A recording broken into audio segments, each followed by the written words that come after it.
Hello viewers and welcome to another session of the YM Industry Personality Profile Series. This is a program that seeks to unearth those who are pushing the industry in West Africa and for that matter anywhere in the world to great depths, and we want the world of mining and petroleum industry to recognize what they've done, and then anywhere they want to also reach as far as the industry is concerned. Today, we are very happy to meet with Mr. Antwi. He's a technical commercial advisor, Minerals Development Oman. Chief, thanks so much for having us. Thank you for the opportunity. The name Antwi is all over. I hope it's good.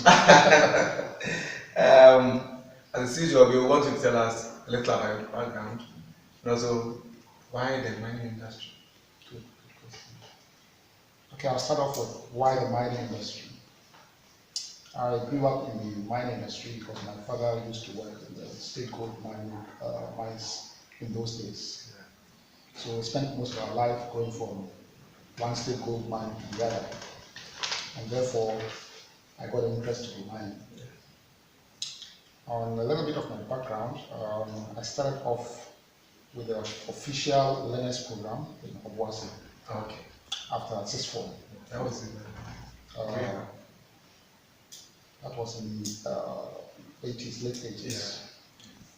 So after 1 year training, they split us into groups. Some went to Metallurgy, Commerce, civil engineering, mining, and so on. So the mining group was sent to Atwi, the Camborne School of Mines, to do the diploma course. Yeah. Then we came back, and going further depended on your performance at the mine. So after 2 years, I was then sponsored to the Camborne School of Mines in England to do the Bachelor's degree in mining engineering. I came back, worked for a couple of years, and then I went to the United States to pursue a master's degree in mining engineering and mineral economics. After that, I joined BHP Minerals in the United States, worked for a few years, and then I was transferred to Australia to work in the iron ore division. So in total, I was with BHP for about 5 years, 3 years in the States and 2 years in Australia. Then I moved from operations to mineral economics and joined a company called AusIMM Mineral Economics in Sydney, where I was the manager for iron ore research and analysis. I was with them for about 5 years. I was losing touch with the operational aspect of mining, and then went back into the consultancy, mining engineering consultancy with a company called Rangi Mining in Brisbane. I didn't enjoy the consultancy sector very well, so then moved back to the corporate head office of a company called Thies Mining, which is a contracting company. At that stage, with about 15 mines around Australia and Indonesia. A few years after that, I wanted to diversify a little bit, so I went into mineral processing, and then became the commercial development manager for a company called Sultanate, also in Brisbane. So I set up the office in South Africa. Then I got a call from the Middle East to come and assist with the mineral development. At that stage, I didn't know the Middle East very well. Yeah. So I signed off on a 1-year contract, and it's been about 8 years now, going back and forth. And the role involved helping the country develop its mining sector, and then also developing strategies to get feedstock of mining of commodities from outside back into the country for the development of mineral-based industrialization. So in brief, that's where I've been. The roles have been operational, consultancy, mineral economics, policy analysis, sometimes advisory to banks and governments. It has been such a long journey. And then were you looking at coming this far when you got started? Unfortunately, no, it's very difficult to project yourself further ahead, but after about 8 to 10 years on the operational side of mining, I made a decision to diversify. And as a result, I did business administration to strengthen my commercial background in addition to the mineral economics. Now, I wanted to spend most of my career with BHP, but unfortunately in those days, when you want to move into mineral economics or the commercial side of mining, You have to demonstrate that you have a practical experience. Yeah. They don't want to train you from scratch and go. Yeah. So then I have to move out and make sure that I acquire the skills. Sometimes it means sacrifices. You take a pay cut, you move to a big city, and then you try to make your mark and get back to where you want to be in the long term. Yeah, I'm still trying to stay back. I mean, obviously coming from a mining town, it did inspire you somewhat. But what's been your inspiration in all this? What's been your strengths? Strengths. Ability to maneuver challenges. Sometimes you may be at the right place at the right time. Sometimes you could be in very harsh conditions, especially moving into the international arena. So the challenge is always trying to prove yourself in any place that you go. Sometimes it's frustrating, but that was the nature of the business then. To you, I mean, looking back again, what's been your most important highlights? What would you say? Is it going to Oman or at least? I mean, there's a lot you can talk about. At least briefly. It's not country specific as such. It's the challenges of the role and what you can contribute. So if I'm given a role that I think I cannot contribute much, and even if the money is it's got huge remuneration, I think twice before I move into that role. Now the reason why I moved into Oman was the concept that they were talking about fitted very well with a strategy that I've been preaching at conferences, which is building resource-based industrializations and so on. So it was an opportunity to build things from scratch in a country where they didn't have the resources, yes, and then train the people as such. So it was a challenge more than anything else, not a country specific issues. We're having a close and personal chat with Mr. Antwi, and he believes that sometimes as professionals you need to sacrifice a bit to get to your chosen destination. If it means even getting a pay cut, you also have to possess the ability to maneuver for sports in this competitive world. And you also need to challenge yourself to a role and contribute your best. Chief, the state of the industry, what it is. Are we getting there? Yes, and I'll emphasize, I think I'll take you through some of the presentation on Thursday. I still believe that people should have what I call cautious optimism. All the indications are that the industry is moving in the right direction.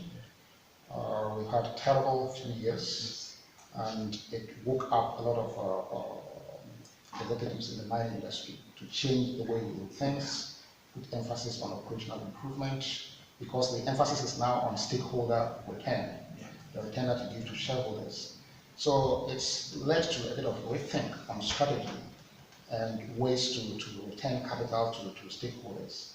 So in a way, it's been positive, and the good news is it's trending in the positive direction. But as I said, we have to be very cautious because there are strong other factors, headwinds taking place. The trade tariffs, the North African Free Trade Agreement, the uncertainty in the Korean Peninsula, and all these things can undo the positive that the mining industry has created. You look back again to how the industry is going. Look at Ghana, for instance, the standards of operation now, compared to the various hubs you've been to, international hubs, I mean. Would you comfortably say, yes, we are there by way of professionalism?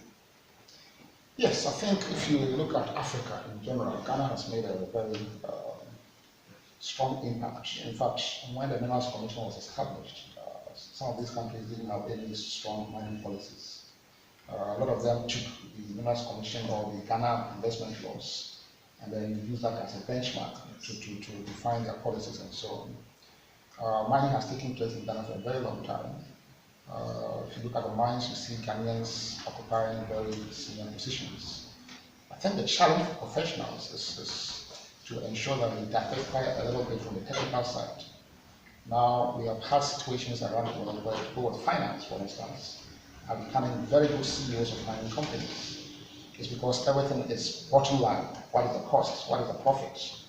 And unfortunately, a lot of us, a lot of my colleagues have spent most of their time on the technical side and not been able to diversify. I sat on the board of a company in Canada, for instance. And if you look at the board structure, the former Premier of Quebec, the geologists who have been to Parliament, finance people. So if you go in as purely technical mining engineer, you get lost. And therefore, the commercial side, doing business administration and all economics really helped. So if we want to occupy these positions, then as professionals, we need to diversify a little bit.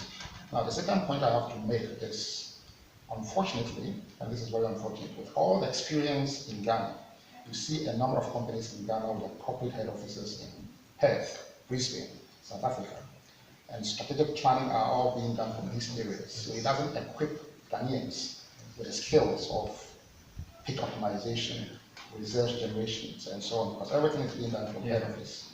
So I think one of the roles of WINES is to look into ways of convincing companies to establish these offices in Ghana, or even send our people into these places to equip them with the knowledge so that they can move away from pure technical planning to budget, strategic planning, and so on.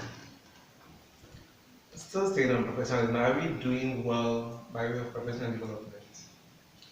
We are doing well, but we still have room for improvement like everywhere else. I'll start from UMAT.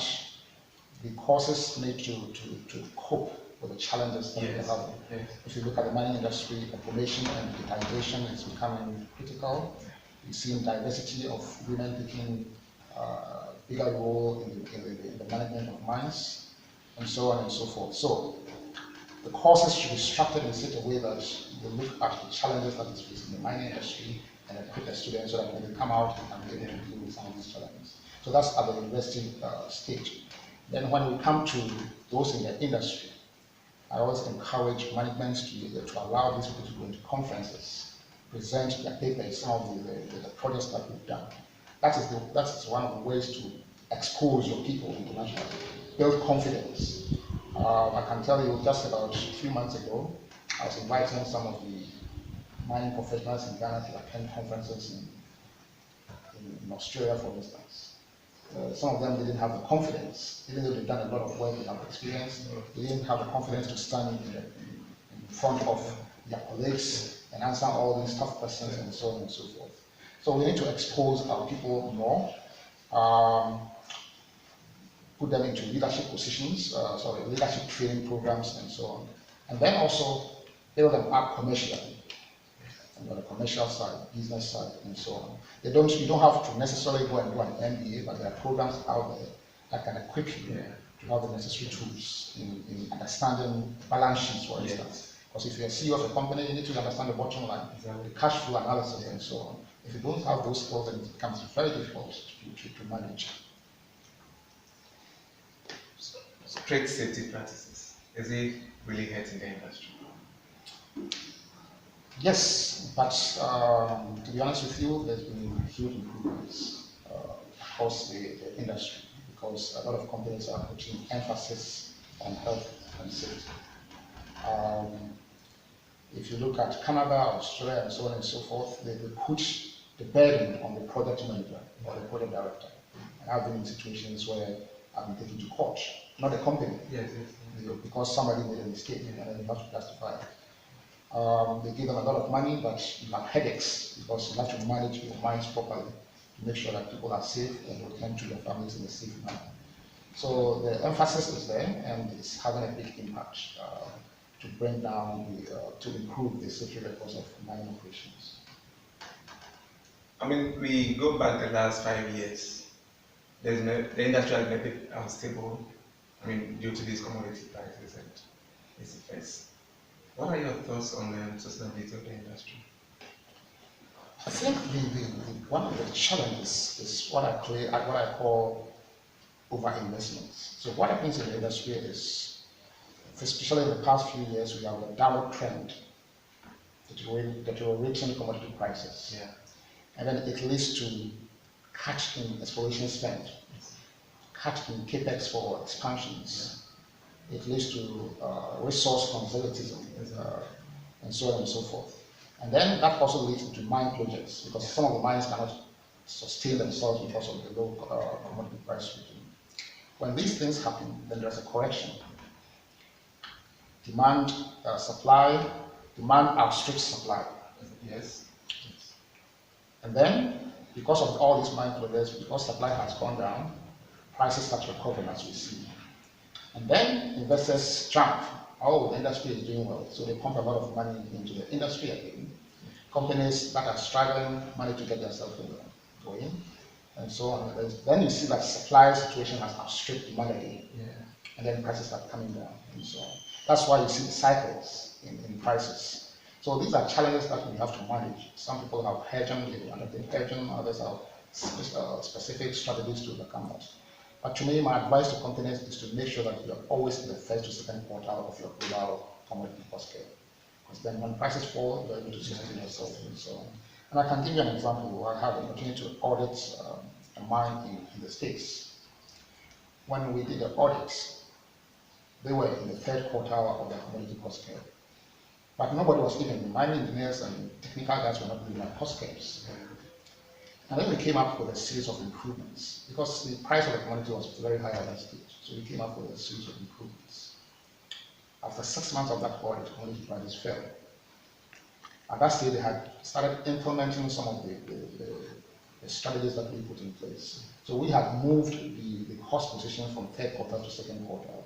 If that had not happened, that mine would have shut down. It was about 300 employees. Yeah. So miners are price takers, but the thing that you can control are costs. And you make sure that you have strategies to bring your cost in the first, second quartile of your commodity cost curve.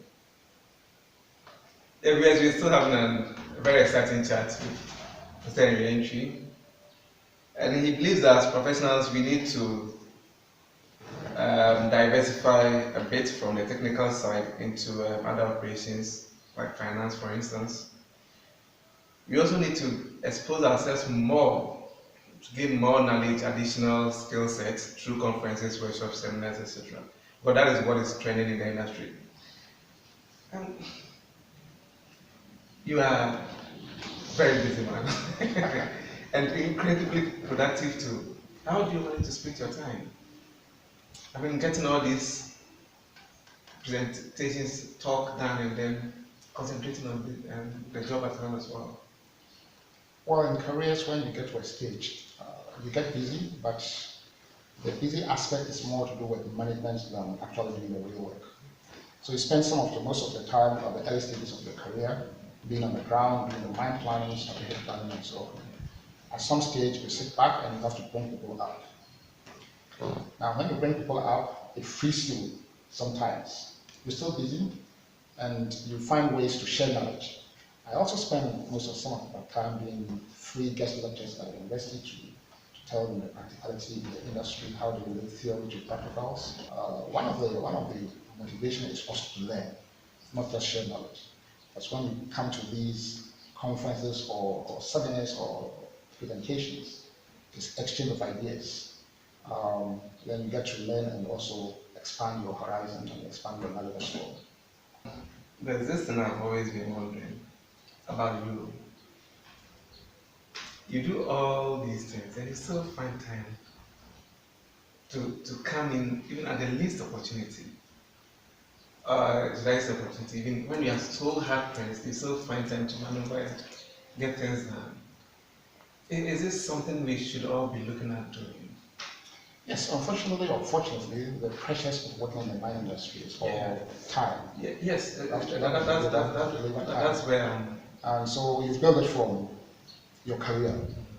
How do you multitask? How do you maneuver your way through challenges and so on and so forth?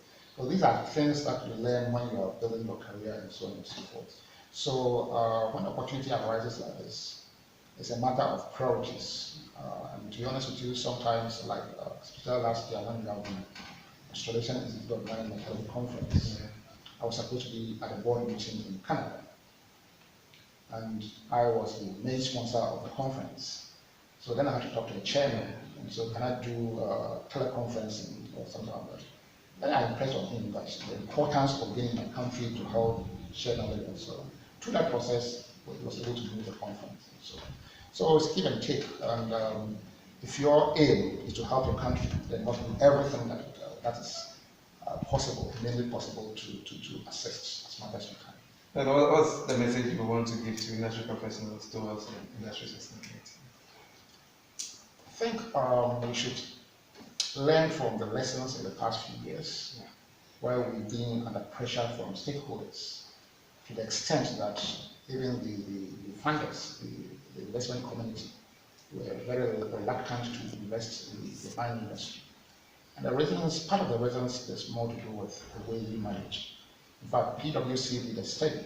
8% was due to technical factors, which means the mining engineers, geologists have been fantastic job. 92% were the managerial aspects and so on. Things like organizational planning, applying the right resources and so on.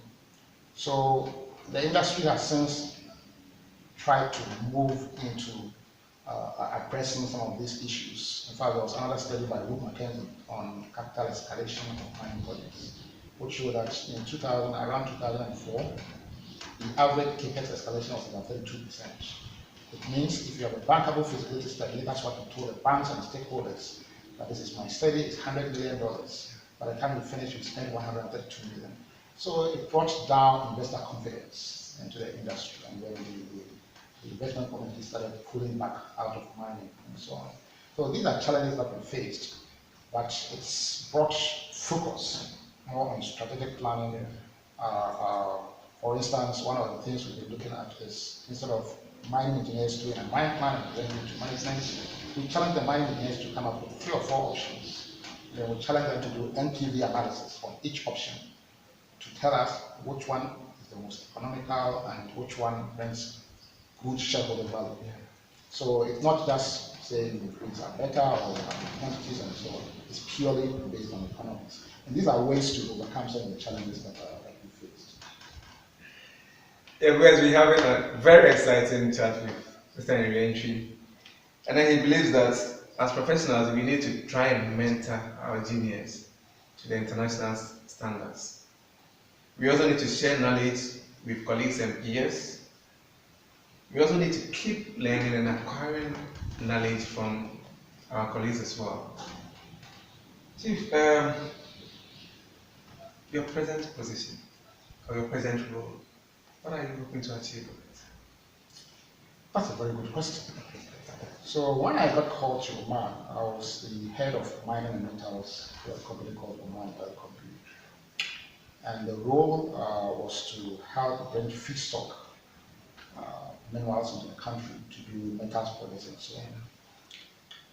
Then commodity prices, so mining itself was not one of the core activities in the country, even though it plays a very important role in the economy. But the focus was on oil and gas. In fact, 44% contribution, oil and gas has about 44% contribution to GDP. So with the deterioration of oil prices, there was a focus on 4 industries: mining, fishing, manufacturing, and tourism. On the mining front, we had to drive the policies, we had to drive strategic thinking and so on. So the thinking, and I'm not a very fan of state-run mines and so on, but when it comes to, when you're in a situation where exploration funds are not coming into your country, the industry is so fragmented, and you need to consolidate, and things are not working very well, then you need to think outside the box. So what we advise the government to do is to set up a government holding company for mining. And the aim was just purely to de-risk exploration and bring investors, because the investors will not come and do the exploration. Now, somebody asked me, you are telling me to use taxpayers' money into risky business. How do I justify that? And then I said, yes, some money will go out of the drain because you may not find, but if you do the high-level geophysics, the chemistry, you'll be able to pick targets, and it gives you confidence to spend the money. So what we've done is, the government allocated blocks, we de-risk it to an indicated resource. Before we even bring investors, we put the whole package and information memorandum. So assuming we spend $5 million to that stage, when the JV partner is coming in, it's not, you're not going to just pay what you spent, because now we have a resource which complies with international standards.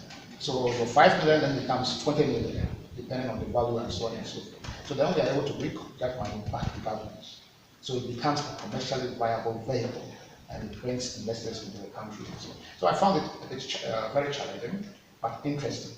And as I will address in my thesis presentations, we've been able to bring a bit of focus on the mining industry, and we are building mineral-based industrialization to create jobs and contribute to GDP and so on and so forth. So that was the main attraction. I moved into the new company as an advisor to set it up.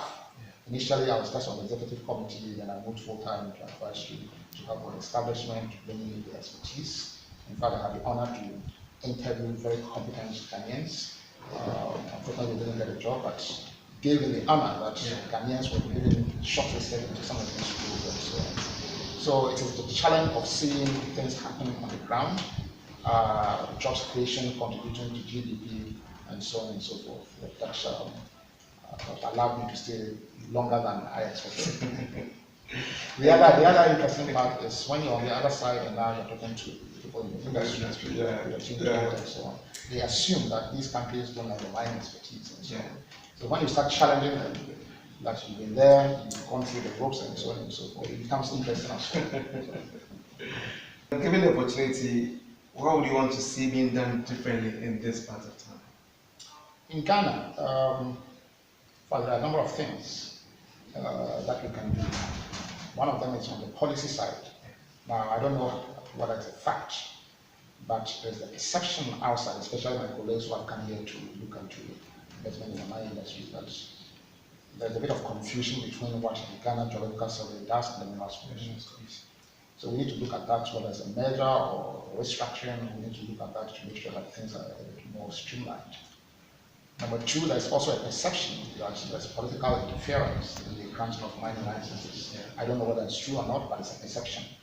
Now, we need to have policies in place to make sure that people come in and there's transparency in the way concessions are granted, there's no political interference. So there are a number of constraints and challenges that I think need improvement. But I think I will reserve some of them and talk more on Thursday.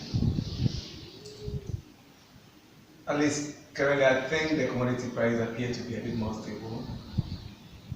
Will there always be a next one? Is that part of the adventure? Yes, you can go back to history. You can go back to the next 20 years. And tomorrow on Thursday, I'll show you a graph on how commodity prices oscillate. It's all a supply-demand analysis, strategies, and so on and so forth. When supply outstrips demand, prices will fall. When demand outstrips, and then there's a rebalancing, and then there is the global political dynamics all coming into play.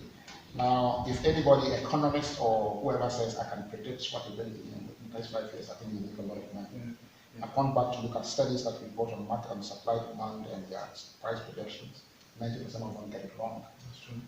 Because it's so complex and complicated, and that's why I keep on advising my colleagues that you don't have much control in prices, but what you can do is to control the thing that you can control, so it's costs, operational improvements, and so on. I'm very glad that some of our colleagues are setting up operational improvement consultancies to help the industry.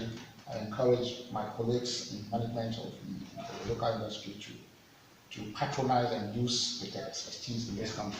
That's the way for them to also grow their businesses and so on, and train the younger ones as well. As we have a close and personal chat with Antwi, Henry believes that as professionals, we always have to strive to be at the forefront of driving policy. We just can't get stuck up in the minds like that. We need to also be fighting for policy changes. In short, we need to be thinking outside the box. What's it about you that will surprise our viewers? I don't think there's anything that will surprise the viewers at this stage. We try to get to a state where you try to do your best for the country. You have to sacrifice resources. And it's just not me. A number of people are doing that. Professors coming to do sabbatical leave in Ghana and so on and so forth. I think contribution to the economic development is not just going into politics. We can serve in our various roles and help expedite the development of the country.